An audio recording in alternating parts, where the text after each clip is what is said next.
Bonjour à tous et bienvenue au Café du Coin pour cette matinale qui est un peu plus tardive que d'habitude. J'espère que vous avez passé un bon week-end. On va regarder tout de suite ce que les prix ont donné suite à cette clôture hebdomadaire. On voit un Bitcoin qui est à 31 350 $, un Ethereum à 1900 $ qui prennent respectivement 5,5% pour le Bitcoin et 6,07% pour l'Ethereum sur les dernières 24 heures. Sur le tableau général, on voit qu'il y a des hausses assez intéressantes. Le Cardano qui prend 10%, qui est à 61 centimes. Solana qui prend 12%, qui se retrouve à 43 $. J'espère que vous avez été nombreux à recharger pendant qu'il était à 38,37. C'était quand même des prix super. Avalanche 10% sur les dernières 24 heures à 26 $. Bon, on va pas tous les faire. Sur les dernières 24 heures, tout le marché est vert. Sur les tokens qu'on a trouvé nous intéressants.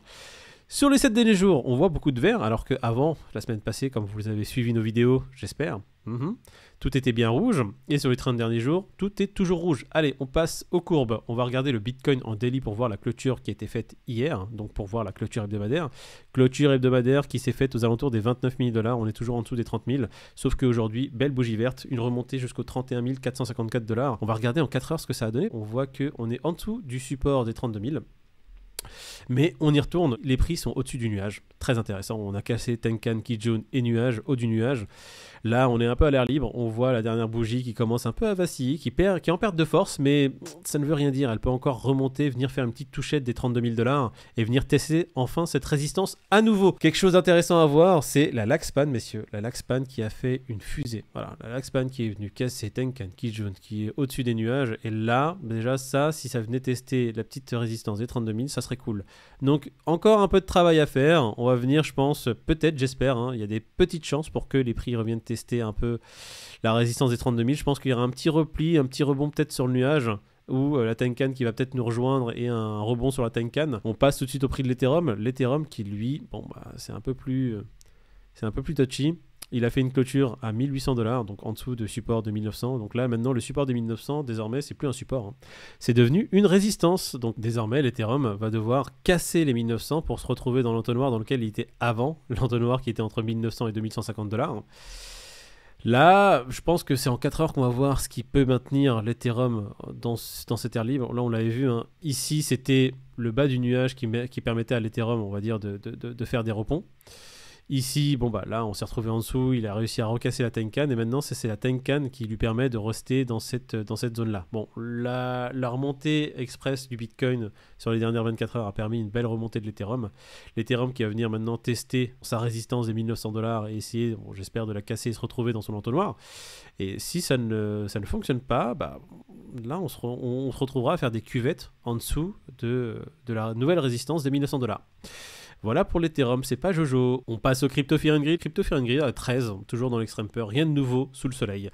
Toujours dans l'extrême peur, on va faire aujourd'hui 2 news rapidement, 2 news qui sont assez intéressantes, une sur New York et une sur Stephen, pour les Stephen lovers, si vous voulez savoir ce qui se passe, suivez-nous. Alors, New York qui a poussé en avant un amendement pour ban les crypto-monnaies. Voté en première instance, donc il ne reste plus que le gouverneur pour décider si oui ou non cet amendement sera installé ou pas. Donc maintenant que le gouverneur a tout entre les mains, plusieurs personnalités se sont soulevées, dont Vitalik Buterin qui a dit quelque chose de très intéressant. Il dit pourquoi les gouvernements seraient capables de bloquer, on va dire, une application parce qu'elle est trop énergivore. Je résume rapidement, mais c'est ce qu'il dit. Les gouvernements ne devraient pas bloquer un software, une application ou autre parce qu'elle consomme trop d'énergie. C'est un peu trop arbitraire. Là, New York, avec cet amendement qu'ils essaient de pousser et voire installer, ils montrent clairement leur position contre les crypto-monnaies, tout simplement. C'est pas terrible comme position.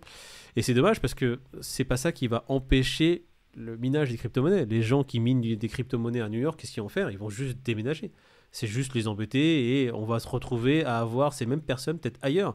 Peut-être que des majorités de mineurs en crypto-monnaie à New York le faisaient de façon entre guillemets verte et parce qu'ils déménagent n'auront pas ces mêmes infrastructures ailleurs et ne seront plus aussi verts qu'avant. Il y a ça aussi. Donc pas terrible comme news, New York. New York, le mauvais élève pour moi avec cette news. Et la deuxième news, Stephen, une attaque DDoS en cours depuis la mise à jour. Alors Stephen a mis une mise à jour en place qui a permis de mettre en place pour eux l'IA qui regarde si un utilisateur est en train de tricher ou non, le système SMAC. Une attaque DDoS en cours depuis qui fait que Le prix du GST est en pleine pampa. Le prix du GST a bien chuté depuis maintenant quelques jours, depuis surtout le ban de la Chine sur l'app. Les utilisateurs chinois qui ont dump, on va dire, tout leur NFT, ce qui a fait un peu crash tout le cours. Ce qu'on va faire, nous, chez Café du Coin, on a réfléchi à ça et on s'est dit, tiens, pourquoi pas faire un user case, c'est-à-dire faire une review complète de l'app post-crash, savoir si après le crash c'est intéressant de rentrer sur Stepn, s'il est intéressant monétairement, parce que la plupart des gens rentrent pour l'argent, qu'on se voile pas à la face, ils ne veulent pas acheter les superbes chaussures pour en avoir une collection. Les gens qui disent ça, c'est des gros mythos. Allez, donc du coup on va faire ça, une review un peu monétaire de l'app Stepn. Est-ce qu'il est intéressant de rentrer post-crash, parce que du coup ça coûte moins cher, et comme nous on n'est pas de sponsor, on fera une review saine, d'accord? On vous dira tout ce qu'il y a à savoir, les bons et les mauvais côtés, on listera tout, et on vous fera même un petit tuto s'il est intéressant de comment bien débuter, quelles chaussures acheter, combien de chaussures, comment optimiser son argent au maximum dès les débuts sans dépenser 1 euro de trop. Voilà, on va terminer cette vidéo sur ces mots. J'espère que vous avez apprécié cette vidéo. Si vous avez apprécié, n'oubliez pas de me liker cette vidéo et de vous abonner à la chaîne. Pour ma part, je vous retrouve avec David et Peter demain matin aux alentours de 11 h pour une nouvelle vidéo, une nouvelle matinale. Allez, ciao!